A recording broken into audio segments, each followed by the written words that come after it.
Hello guys! I want to share this day in our life. So ito na nga yung pinaplanong road trip namin ng husband ko kasi naman napakainit talaga dito sa syudad at saka nakakapagod ding tumambay lagi sa bahay.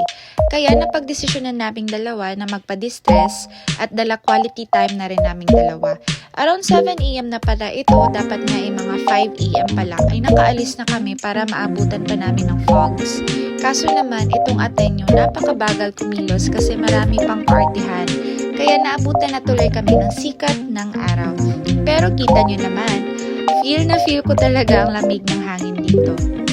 Nasa Bembo Farm na pala kami, kaya malapit na kami sa pupuntahan namin. And tada! Nandito na po tayo sa ating destination. First time namin dito sa Sea Clouds Mountain View Resort kasi nga new tourist spot ito dito sa Buda na mala Japan ang style. Kita nyo naman, sobrang ganda ng view at saka wala masyadong tao dahil Friday ngayon at fully book lang sila pag weekends. Pero sayang kasi di natin naabutan ng Sea of Clouds. Pero maganda pa rin naman ang view lalo na siya ang kasama ko. For the char! Ang entrance fee nga pala nila dito for day tour ay 149 pesos. Pwede rin kayo maligo dito kasi may pool sila. Tsaka pwede rin kayo mag-overnight. Napaka-instagrammable talaga ng place nila guys. So, pwede kayo magpa-picture dyan kahit saan. Dito na rin kami nag-breakfast ng mister ko at ang sarap ng foods nila. Napaka-affordable din. So, ayun na nga. Mag-aawara na tayo para magpa-picture. Ayan, feeling maganda ang Atenyo dyan. Pagkatapos nga namin dito ay pumunta na kami sa Tree House Cafe kasi nag-crave talaga ako ng matcha. And napaka-aesthetic and nature feels talaga ng vibe nila dito guys. Pwede rin pala kayo mag-overnight dito at napaka-affordable lang ng rates. So ayan yung mga rooms nila dyan.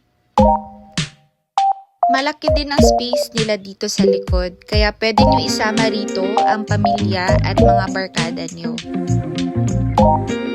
Napaka-peaceful din ang place nila dito kasi naman wala masyadong tao, kami lang dalawa ng mister ko. And ayan na nga yung CR nila guys, pwede kayo mag-mirror selfie dito, sobrang ganda. At ayan ang Atenyo for the vlog on Peg. Yan pala ang likod ng rooms nila, so pwede kayo makapag-chill dyan at may hidden pool din sila dyan. And paakyat ako ngayon sa second floor ng Tree House Cafe. So, ito yung view nila dito guys, sa taas. So, pwede rin kayo mag-chill dito kapag dito kayo mag-overnight at pwede rin kayong kumain dito. Sobrang lamig din dito guys. Hindi siya mainit this time. Ito, bumiyahe na naman kami papuntang Buda Vista. At ito na nga, papasok na kami sa resort. Ang entrance fee nila dito guys is 100 pesos only.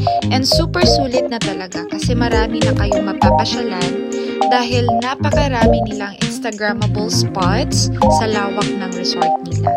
So itong Buda Vista guys, ito ang pinakaunang resort dito sa Buda na mala Japan ang style. So marami din nagpapabook dito sa kanila guys for events like wedding and birthdays. Kaya sa nagpaplanong magpapakasal dyan, pwede kayo magpabook dito ha. And pagdating namin dito guys, wala talaga masyadong tao. Kaya solong-solo namin ang lugar. Napaka-refreshing and solemn talaga ng place nila dito guys. Kaya pwede kayong magmuni-muni dito. And may mga Japanese villas din pala sila dito na perfect for overnight stay with your families and barkadas. Pwede na rin kayong mag-team building with your office mates here. So, sobrang ganda talaga guys.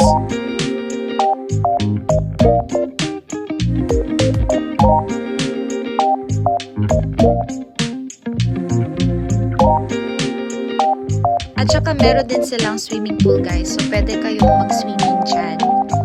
And meron din silang ganito sa resort nila. So ayan, sobrang ganda talaga ng place guys. Kapag nandito kayo, makakalimutan nyo talaga yung mga problema nyo. Dito na rin pala kami nagpalipas ng oras ng mister ko para pag uwi namin ay hindi na masyadong mainit. Kaya sa mga nagbabalak na pumasyal dito sa Buda, punta lang kayo dito sa mga nasabi kong mga lugar. Thank you guys for watching!